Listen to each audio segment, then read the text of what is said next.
data dari ponsel tersebut itu setelah penembakan Donald Trump, yang mampu mengetahui pertama itu orang siapa dari mereka itu, ya, bukan dari FBI, bukan dari apa ya. Itu yang saya luar biasa, saya memang baca analisa dari catatan mereka yang valid dari teleponnya si Thomas Matthew ini. Tentunya dunia teknologi sekarang kalau dia berkomunikasi dengan dunia media, dengan dunia cellphone ini akan ketahui rekam jejaknya. Ketahuan ya apa yang dia bicarakan dengan satu kelompok-kelompok lainnya, tinggal menunggu berita itu. Ya.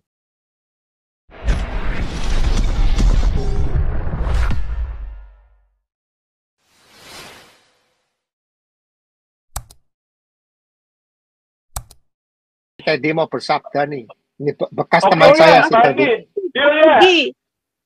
Ini bekas teman saya nih mau ngomong. Bekas ya saya bilang. Kalau Pak Teddy masuk enak dengar. Dari pertama dengar Pak. Ya. Dari pertama dengar. Tadi kalau jangan ke UK Pak, saya sarankan bacakan news. Menang Partai Buruh. UK sedikit lagi jadi negara Islam pertama di dunia. Itu dikatakan calon wakil presiden, calon wakil presiden Amerika Serikat. Ya, tapi ini berita ya, berita bukan pemahaman saya. Nah, coba tadi bicara tentang Thomas Matthew Crooks itu kan, baru teman-teman bicara konspirasi gitu. Tadi ada saya dengar sih siapa yang mengatakan bicara sampai keuangan. Dia itu saya tahu dengar berita kasusnya penembakan JFK John Robert Kennedy, yaitu dia coba hubungkan dengan penembakan Ronald Reagan. Baru dia bicara masalah keuangan begini-begini. Itu saya langsung memahami dia dengar berita dari ada seorang analis yang mengatakan bahwa yang bermain mata uang lah itu di dalam bank yang ada di Amerika ya. Tapi dia coba mengambil contoh seperti saya bilang tadi, JFK. Kemudian Ronald Reagan, kemudian dia konspirasikan penembakan penembakan Donald Trump. Tapi itu bagian daripada barangkali analis saya bagus juga. Ya, yang semua meluruskan di sini kalau pemahaman saya tentang Thomas Matthew Crooks, kita dengar dari salah satu namanya Pak Ben baca tulis Cellbrite. Sudah baca itu Cellbrite itu yang berbasis di Israel. Dia tulisnya Cellbrite.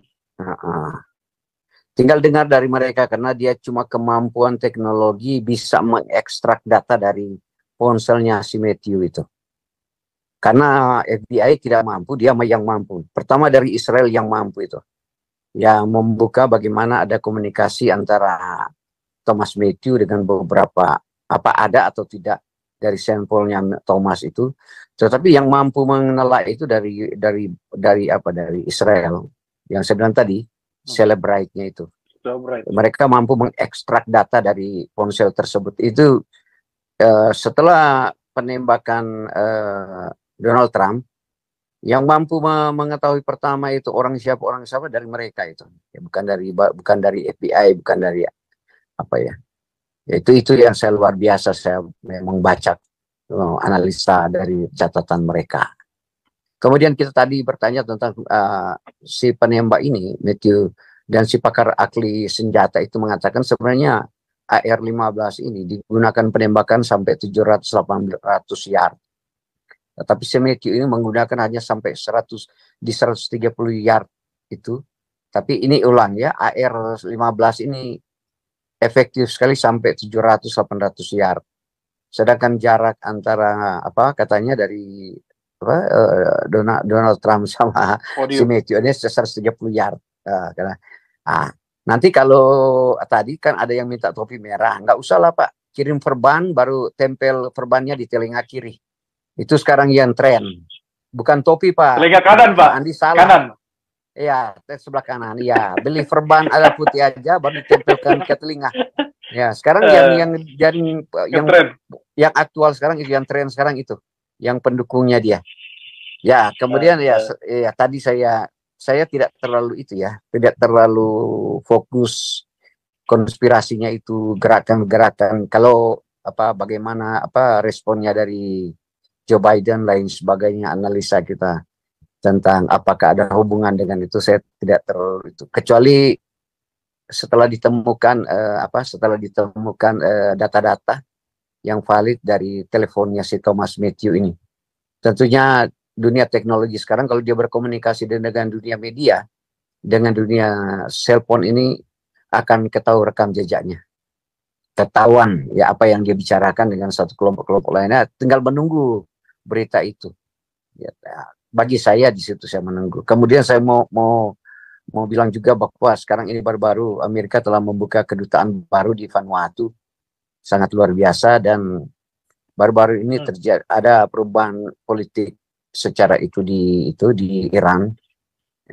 Sekarang terjadi pemilihan presiden dan akhirnya presiden yang jadi Masoud Pezeshkian, yang dalam konteks saya lihat ini Masoud ini seorang presiden yang di Iran ini adalah sifatnya mungkin dia liberal karena dia bukan barewoan, dia orang dari itunya aja, wajahnya ya tidak ada ciri-ciri seperti itu yang Masoud itu.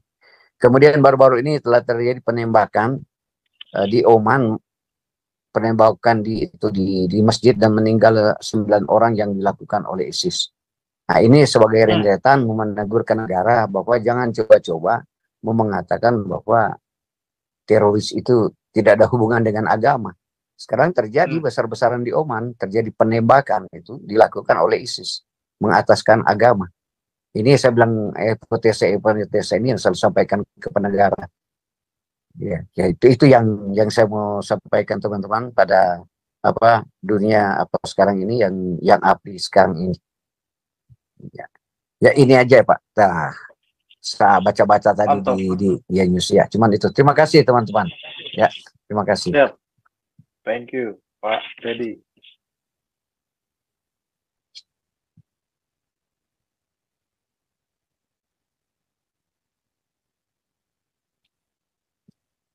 Dan juga terjadi peningkatan elektabilitas sorry maaf tadi baca lagi. Setelah penembakan itu memang barangkali Trump akan menang. Karena dengan penembakan itu elektabilitasnya Trump itu menaik secara signifikan. Ya, naik secara signifikan, dan dari beberapa partai Demokrat banyak yang menuntut supaya Joe Biden ya mundurlah sebagai calon presiden. Barangkali ya mereka akan mendukung wakil presiden nanti untuk presiden. Barangkali ya kalau Demokrat tidak ada terwakilkan orang, berarti si wakil presiden yang akan dicalonkan untuk Demokrat maju sebagai presiden nanti. Seandainya Joe Biden mundur dalam dekat ini, itu di berita hari ini terjadi peningkatan signifikan terhadap pemilihnya Donald Trump, teman-teman ya. Dan kalau capres itu harus ini ya Pak Teddy ya, harus dia lahir di state-nya di Amerika ya, harus. Oh iya, state di Amerika dan sudah lama ya mereka sudah ya enggak usah lah Pak, kalau dia sudah calon wakil presiden berarti itunya sudah teruji, administrasinya sudah. Karena dia ada wakil presiden kan. Tidak usah itu ya. Benar dia yang penggantinya dia berikut barangkali ya. Ya karena belum muncul calon berikut pengganti Joe Biden nanti. Kalau dia tidak ikut di dalam pemilihan. Kemudian yang herannya kok penembakannya di basisnya kelahirannya Joe Biden.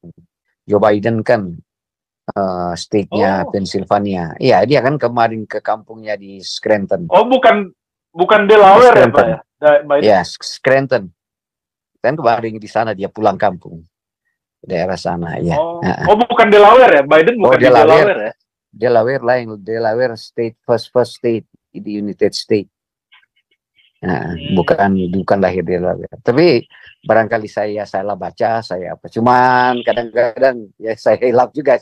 Pak Ben, jangan lagi Pak Ben yang benar. Kadang-kadang tapi saya tahu Enggak saya lah. tahu dah. Kadang-kadang saya cuma tahu dari berita kan. Dia di sana, lahirnya di sana. Dia berkunjung kemarin ke kampung halamannya yang tahun lalu.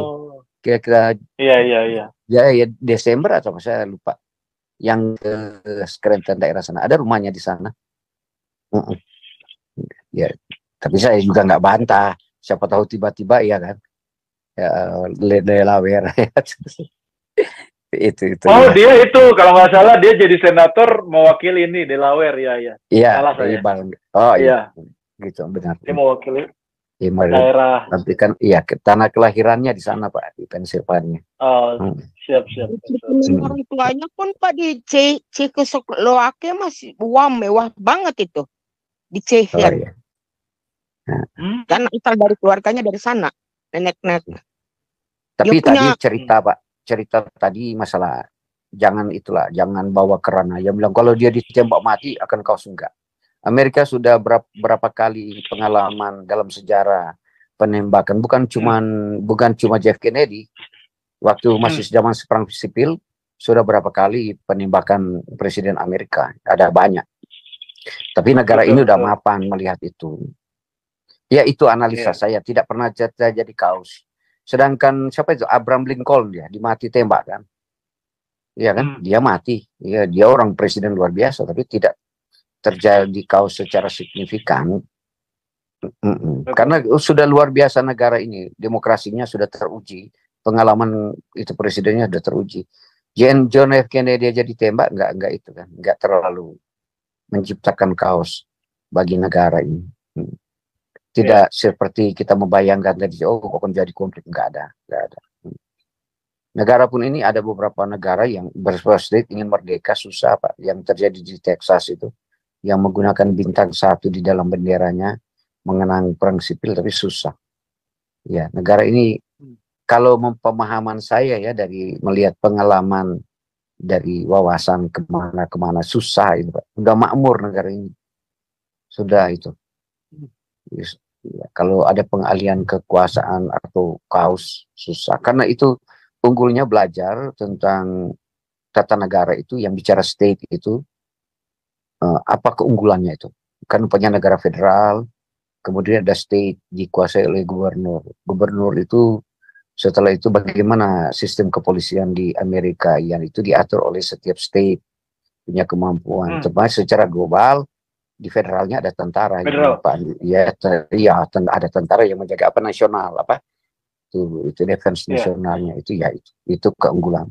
Ini belajar malah di setiap state punya Supreme Court ya Pak ya masing-masing. Supreme Court. Amin ya. Kita belajar dia punya pengadilan khusus ya. Dan dia punya Attorney General sendiri juga. Iya benar.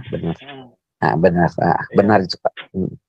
Itu saya mengkomparkan bagaimana sistem pemerintah di Indonesia nanti kalau terjadi negara-negara bagian, ya belajarlah dari Amerika sistemnya itu gitu. Supaya tidak terjadi yang Rocky Gerung bilang diskusi oponen lah dengan pemerintah dengan rakyat, jalan dengan rasional, bagaimana mau menciptakan sistem satu negara yang berbeda-beda. Yang satu tapi berbeda-beda gitu. Jangan berbeda-beda tapi satu, dia balikin itu. Ya begitu juga diharapkan. Kalau negara kita boleh menjadi negara federal, negara berdiri sendiri di dalam satu konteks, belajar dari Amerika gitu. Ada tadi juga Pak Ben bilang tadi ada pengadilan seperti ada pengadilan tinggi tersendiri di setiap state. Itu benar-benar. Itu pandangan kita tadi kan mau tanya Pak Teddy, kalau di Amerika mati presiden apa dia mau enggak bakal kaos. Kekuatan state itu luar biasa. Iya. Saya dengar ya, saya ikuti dari pertama diskusi saya. Jadi kalau makanya saya jamin enggak chaos geopolitik beda sekarang sama era yang kemarin itu tenang, enggak ada masalah. Enggak bisa dipastikan. Terus makanya kalau ngomongin Amerika saya hati-hati banget deh, jangan disenggol deh. Ada yang marah nanti. Enggak, saya enggak marah. Cuman bagian dari wawasan. Barangkali benar Ibu bilang tadi akan kaos. Negara munafik. Iya. Putin kan bilang munafik. Kenapa? Demokrasi ngomongnya kayak human right apa segala macam, tapi berapa kali presidennya dibunuh terus percobaan? Sering kali kan? Iya benar. Iya. Jadi memang banyak hipokritnya juga di sana itu. Terlalu gimana ya gitu loh. Benar sih Putin ngomong, saya setuju deh sama Putin untuk yang ini. Iya. Memang begitulah dinamika fenomena itu. Bagus, enggak apa-apa bicara ini hipokrit atau apa, itu bagian daripada enggak apa-apa. Itu yang enak sekarang dunia yang postmodernisasi, bahasa begitu. Beda dengan modernisasi. Sekarang kalau yang istilah modern sekarang dibilang postmodernisasi. Bagaimana manusia mengekspresikan diri sendiri, ya itu udah enggak dilarang lagi. Nah, itu dari saya yang analisa postmodernisasi. Ya. Yang saya suka Pak Andi dari Amerika itu orang tuh boleh berdebat ya, boleh berbeda pendapat. Itu maksud saya. Hal yang biasa gitu ya. Dalam hal apapun. Ibaratnya kayak di state mana gitu dia boleh menyembah setan loh. Dibolehkan itu. Walaupun kalau bagi orang yang beragama, apaan tuh kamu bidah gitu kan. Amerika keren untuk apa namanya perbedaan pendapat. Bebas.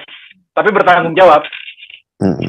Kan sekarang heboh pokoknya bicara LGBT, laki-laki sama laki-laki kecil di depan umum tidak ada masalah. Heboh kalau kedatang di Amerika musim kapan nanti ya Anda datang ke sini yang suka Muslim biasa suka ngenger lihat wanita bertelanjang naik sepeda, laki-laki semua gerombolan naik sepeda bertelanjang bulat itu. Udah kelihatan kemaluannya itu negara makanya itu Ben. Aku kemarin ngomong Indonesia itu. Ya kan di Indonesia, lu mau Islam mau Hindu itu urusan lu di rumah. Kamu mau sembahyang 5 kali 10 kali itu kamu di rumah. Kamu mau sembahyang sampai jidat lu hitam merah biru kuning di rumah. Tapi jangan ide-ide itu jangan dipaksakan kita yang di luar. Problemnya itu di sini juga gitu. Iya kan. Lu terserah lu mau sembahyang ke Allah Subhanahu Wa Taala, lu sembahyang sama Yesus. Sembahyang kamasi Gautama, terserah lu. Tapi jangan dipaksakan. Nah, itu di sini saya juga waktu anak saya waktu kecil kan saya pernah ngamuk di California ini. Nah, masa anak SD itu udah diajarin LGBT sejak kelas 4. Lu mau jadi LGBT mah lu mau kawin sama anjing sama kucing terserah lu. Tapi kalau ide kamu dipaksakan ke anak gua diajarin di sekolah, itu yang saya berontak. Kan gitu. Betul. Indonesia sama aja. Lu mau Islam kayak lu mau apa kayak terserah lu, mau kudungan kayak pentolan korek terserah lu. Ya kan? Tapi jangan dipaksakan. Jangan dipaksakan lu pasang toa, khotbah pakai bahasa Arab yang kita nggak ngerti tapi disiarin pakai toa. Maksa-maksa kita udah dengerin. Itu yang nggak benar. Ya kan gitu. Iya. Ini yang membuka cakrawala pikir kita, wawasan pikir kita. Bukan menyampaikan negatif, artinya cakrawala wawasan pikir kita yang kita comparekan, bandingkan. Bagaimana mau menciptakan keharmonisan. Itulah titik mula postmodernisasi sekarang ini. Seperti Ibu tadi bilang, oh ini hipokrit, ya memang begitu. Nah, cuma dia jaga harmonisasinya itu, dia jaga. Nah, keharmonisan itu. Karena muncul manusia individualistis sekarang diakibatkan karena teknologi, Ben. Kita udah jarang face to face. Itu teknologi.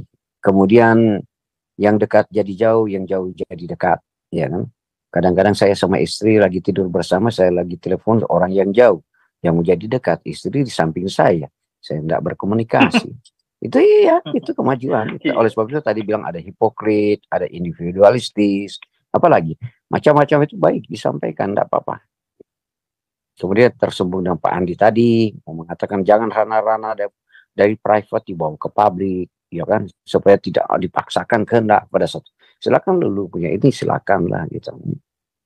Di Amerika saya bilang masalah tadi LGBT, you mau suka lihat orang yang telanjang bulat di Amerika ke New York aja, dia naik sepeda lagi, dia bergombolan itu telanjang bulat, itu wanita, itu pria, itu enggak ada yang larang gitu. Nggak ada yang larang. Apalagi yang penting jangan di sini jangan bikin harassment, cuma that's it. Jangan coba-coba you bilang negro, jangan coba-coba you orang bilang yang Spanish you bol, nggak boleh. Itu langsung kena hukuman.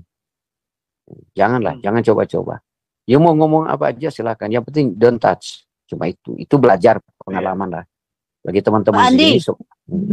Pak Teddy, emang mereka rombongan itu bertelanjang gitu, terus naik sepeda gitu di tempat publik gitu, emang kenapa? Mereka nggak punya baju ya? Nggak bisa beli? Enggak, itu cuma menunjukkan itu tadi freedom, kebebasan yang mau arahkan ke situ. Iya. Caranya. Tapi boleh lihat-lihat aja di itu supaya saya enggak juga mengkonfirmasi. Dipakein baju, Pak. Dipakein pampers, dipakein baju. Saya tidak mengkonfirmasikan pandangan saya, tapi buka aja di YouTube. Itu orang-orang lihat aja di YouTube, jangan enggak supaya saya enggak itu. Jangan dibilang saya bohong. Buka aja di YouTube, tulis aja. Yang itu langsung keluar orang bersepeda itu saya. Kalau saya ke New York. Malah sekarang di sana boleh ini ya Pak ya. I identify myself as a woman ya, padahal dia laki-laki gembrot gitu ya, misalkan gitu. Ya boleh, itu namanya transgender. Suka-suka lah ya. Yang tadi itu yang penting tadi Pak Ben, ulangi. Pak Andi lebih banyak tahu. Jangan harassment di sekolah pun.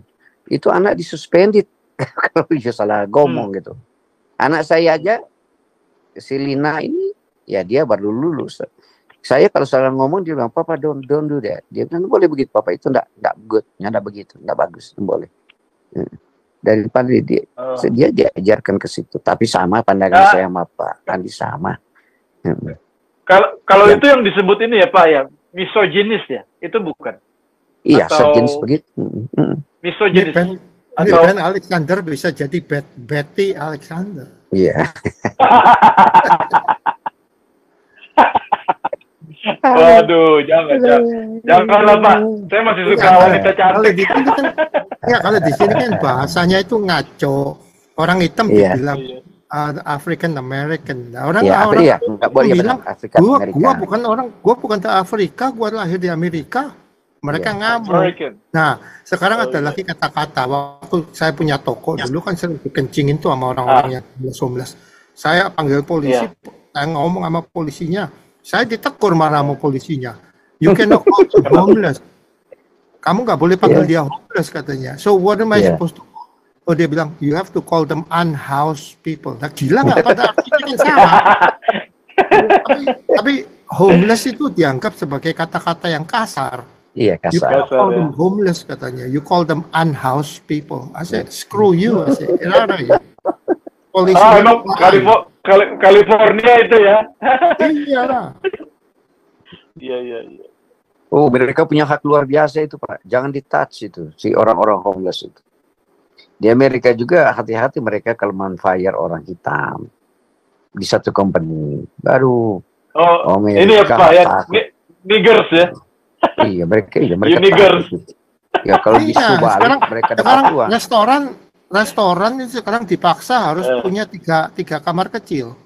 Kamar laki-laki, kamar kecil perempuan, kamar laki ini namanya transgender. Transgender. Iya. Tapi sekarang kalau transgender. Sekarang sudah enggak Pak. Sekarang semua restroom yang ada di Starbucks itu enggak. Udah satu restroom ya silakan perempuan boleh masuk, laki-laki boleh masuk. Soalnya kan udah enggak ada bilik. Oh gitu. Udah satu. Enggak, soalnya kan kalau mau bangun restroom lagi kan duit. Jadi udah itu pelangnya dihapus. Rugi ya. Ada women dibilangin umum unisex. Jadi unisex. Ya, supaya tahu fenomena begitu itu sekarang. California. Welcome to California. Aduh, California ya.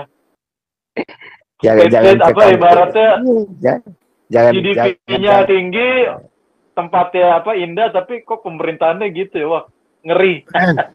Ben, udah Ben, pindah Austria tuh lihat tuh fotonya Budora tuh, kan